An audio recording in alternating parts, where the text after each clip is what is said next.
एक परीक्षा और उससे पहले ही टूटती उम्मीदें। एक बड़ा सवाल कि क्या परीक्षा का बोझ इतना बड़ा हो गया कि अब युवा छात्र जो हैं वो अपने सपनों के साथ साथ अब अपनी जिंदगी भी हारने लगे हैं। नमस्कार, मैं हूं आरती और आप देख रहे हैं एसएमजी न्यूज इंडिया।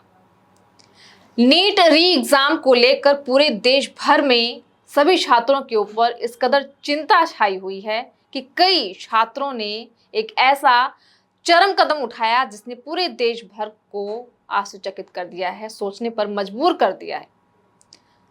दूसरे छात्रों को, माता पिता को, अध्यापकों को, यानी कि पूरे देश भर में सबकी आत्मा को एक बार झकझोर कर रख दिया जो इन छात्रों ने कदम उठाया है। बहुत ही संवेदनशील ये मामला है कि छात्रों को इस कदर ऐसा कदम उठाने पर आखिर मजबूर क्यों होना पड़ा, आखिर कारण क्या है। बात करते हैं विस्तार से, पूरी खबर जरूर देखकर जाइएगा। तो उन छात्रों के बारे में बात करते हैं कि आखिर इन छात्रों ने ऐसा कदम उठाने के लिए मजबूर किसने किया, या फिर ऐसी क्या मजबूरी हो गई, ऐसा कौन सा दबाव था कि उन्हें आत्महत्या करने पर मजबूर होना पड़ा।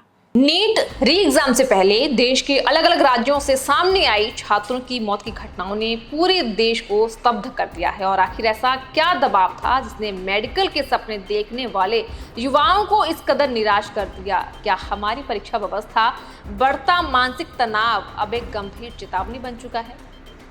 इस बात को लेकर हर कोई हैरान। नीट री एग्जाम से ठीक पहले छात्रों द्वारा आत्महत्या करने के कई दुखद मामले सामने आ गए। मानसिक तनाव, पेपर लीक के कारण दोबारा परीक्षा देने का दबाव में छात्रों ने यह चरम कदम उठाया।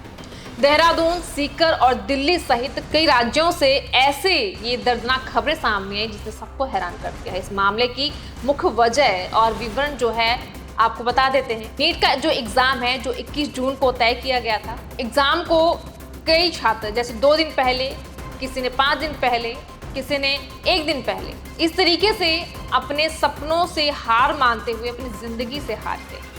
पहला केस आपको बता दें कि देहरादून, जहां पर पटेल नगर में 23 वर्षीय रिया कुमारी ने 16 जून को फांसी लगाकर जान दे दी।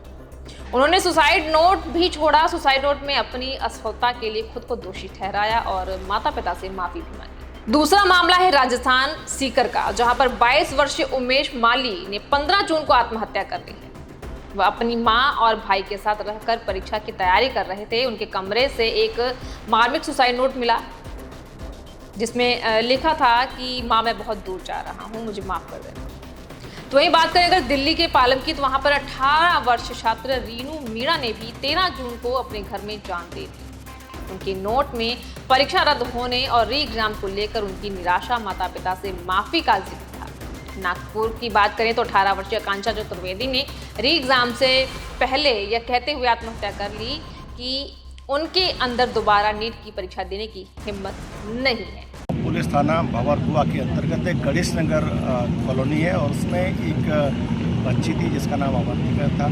ये बेसिकली धार की रहने वाली थी, 21 साल उम्र के आसपास। तो यहाँ किराए से रह करके पढ़ाई करती थी। उसके बाद उसने मतलब जो ऊपर चूँकि वो रहती थी वहाँ से वो कूदी है या क्या हुआ इस संबंध में प्रारंभिक रूप से तो ये लगता है कि मतलब ऊपर से वो कूदी है और पुलिस ने इसमें मर्ग पंजीबद्ध किया है। साथ में जो उसके कारण हैं उसको लेकर के अभी कोई सुसाइड नोट नहीं मिला है, लेकिन उनके परिजन और जो लोग उस मल्टी में और भी लोग वहाँ किराए से थे उन सभी से पूछताछ किया। 1 साल की है तो कॉलेज में पढ़ती थी और मतलब इसके फैमिली से भी संपर्क किया जा रहा है क्योंकि अकेली यहाँ किराए से रहती थी और धार में इसके सभी परिजन रहते थे। उन सभी को भी सूचना दी गई है और इसके जो मोबाइल है अन्य गैजेट्स हैं उसके संबंध में बारीकी से परीक्षण किया। इन दर्दनाक घटनाओं ने पूरे देश को एक बार फिर से सोचने पर मजबूर कर दिया है और जहां सवाल कई सारे खड़े हुए हैं, वहीं पर शायद इन घटनाओं से सबक लेते हुए हमारे देश की परीक्षा व्यवस्था में शायद सुधार हो सके।